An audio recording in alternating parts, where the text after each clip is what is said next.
छत्रपती पदाला न्याय देत महाराणी ताराराणी यांनी कोल्हापूरच्या गादीला नावलौकिक मिळवून दिला। महाराणी ताराराणी अत्यंत बुद्धिमान आणि दूरदृष्टीच्या नेत्या होत्या। त्यांच्या नेतृत्वाखाली बंडाची ज्वाला तीव्र झाली असं प्राचार्य डॉक्टर इस्माईल पठाण यांनी सांगितलं। माजी खासदार दाजीबा देसाई स्मृती दिनानिमित्त आयोजित व्याख्यानमालेत ते बोलत होते।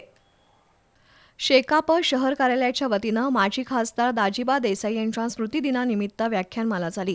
करवीर संस्थापिका छत्रपती महाराणी ताराराणी यांचं जीवन कार्य या विषयावर प्राचार्य डॉक्टर इस्माईल पठाण यांनी पहिलं पुष्प गुंफलं। अध्यक्षस्थानी वैशाली सूर्यवंशी होत्या। छत्रपती पदाला न्याय देत महाराणी ताराराणी यांनी जनतेच्या हिताचं काम केलंय। छत्रपती संभाजी महाराज आणि छत्रपती राजाराम महाराज यांच्या मृत्यूनंतर महाराणी ताराराणी यांनी औरंगजेबाच्या विरोधात 7 वर्ष लष्करी मोहिमा राबवल्या। मराठा साम्राज्याच्या संरक्षणासाठी महाराणी ताराराणी यांनी अल्पवयातच अफाट शौर्य दाखवलंय। त्यातून त्यांनी मुघल सम्राट औरंगजेबाला जेरीस आणलं। महाराणी ताराराणींचा इतिहास नव्या पिढीसाठी प्रेरणा देणारा आहे असं प्राचार्य पठाण यांनी सांगितलं।